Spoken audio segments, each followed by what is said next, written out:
আমাদের এই দেশে নানা রকম মানুষ আছে, নানা রকম মানুষ নানা রকম অবস্থায় দিন যাপন করতেছে। তো আজকে আমি গেছিলাম গরিপুর বাজারে। তো গরিপুর থেকে কিছু কেনাকাটা করে তারপর হচ্ছে আমি বাড়িতে আসব। তো বাড়িতে আসার সময় কিন্তু আমিরাবাদ স্টেশন থেকে মাইক্রোতে উঠতে হয়।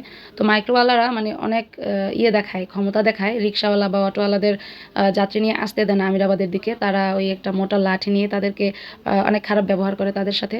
তো তারাও এই ফাঁকে ফুঁকে যদি পারে তাদের চোখ ফাঁকি দিয়ে মানে প্যাসেঞ্জার যদি ওঠাতে পারে তখন নিয়ে আসে আর কি। তো আমি যে জায়গায় মাইক্রোগুলা থামায় আমি সেখানে না গিয়ে একেবারে সোজা আরও সামনের দিকে চলে আসছি, যেখানে অটো বা মানে রিক্সা থামায় রাখি আর কি। তো এখানে আসার পরে আমি যদি অটো পাইতাম, অটোতে ওঠার জন্য মূলত এখানে আসছি। তো এখানে এসে দেখি যে এক রিক্সাওয়ালা চাচা। তো ওনাকে দেখে অনেক মায়া হলো। তো ওনাকে বললাম যে চাচা, আপনি এই মেইন রোডে কেন রিক্সা চালান? আপনি তো মানে সাইডের যেই ভিতরের যে রোডগুলা গেছে ওইগুলা দিয়ে আপনি রিক্সা চালাতে পারেন, কেন মেইন রোডে রিক্সা চালান? মেইন রোডে তো রিক্সা চালানোটা একটা রিস্ক। একটা বড় গাড়ি যদি আপনাকে মেরে দেয় তখন তো আপনার জীবন নিয়ে টানাটানি হয়ে যাবে। আসলে পেটের দায়ে মানুষকে অনেক কষ্টই করতে হয় না চাইলেও। আমার আরও বেশি কষ্ট লাগছে, উনি কিন্তু রিক্সার প্যাডেল চেপে তারপর হচ্ছে রিক্সা চালায়। অন্যান্য রিক্সাগুলোতে কিন্তু যে মোটর বসানো থাকে, একদম বসে থাকে আর রিক্সা চলে যায় অটো রিক্সার মতো আর কি। তো এটা তেমন না।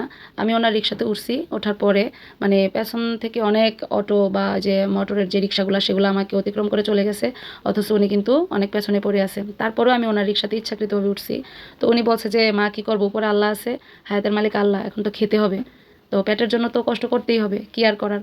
তো উঠলাম ওনার রিক্সায়। তো পরে ওনাকে জিজ্ঞেস করলাম যে চাচা, আপনি তো অটো চালাতে পারেন, এই রৌদ্রের মধ্যে মানে মাথার মধ্যে তো পুরো রৌদ্রটা পড়ে, শরীরে একদম পুরো রৌদ্রের তাপটা পড়ে, আপনি তো অটো যদি চালাতেন, অটোর মধ্যে তো অন্ততপক্ষে উপরে একটা ইয়ে থাকতো, ছাদের মতো থাকতো, এতটা গরম লাগতো না।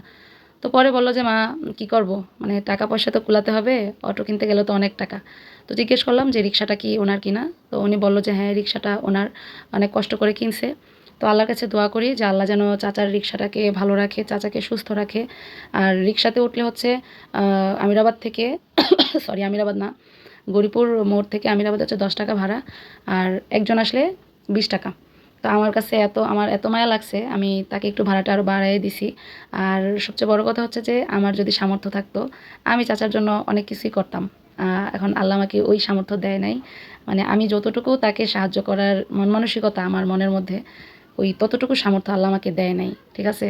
তো আল্লাহর কাছে আমি বলি আল্লাহ যেন আমাকে ওই সামর্থ্য দেয়। এই চাচার জন্য আমার এত মায়া লাগছে যা বলার বাহিরে। আল্লাহ ওনাকে ন্যাক হায়াত দেখ, সুস্থ রাখুক, আর ওনার পরিবার নিয়ে যেন উনি অনেক অনেক বেশি ভালো থাকতে পারে সেই দোয়া করি। মেইন রোডে কিন্তু রিক্সা বা অটো দিয়ে চলাফেরা করা কিন্তু একটা রিস্ক, তারপরেও আল্লাহর উপর ভরসা রেখে আর চাচার জন্য মায়া লাগছে অনেক, যার কারণে কিন্তু ওনার রিক্সায় আজকে ওঠা। আল্লাহ এই চাচাটাকে সবসময় হেফাজতে রাখুক, দোয়া করি। আর আমার ভিডিওটি যদি আপনাদের ভালো লেগে থাকে অবশ্যই লাইক, কমেন্ট অ্যান্ড শেয়ার করে আমার পাশে থাকবেন। আর যদি ইউটিউব থেকে দেখেন চ্যানেলটি অবশ্যই সাবস্ক্রাইব করে পাশে থাকবেন। ধন্যবাদ সবাইকে।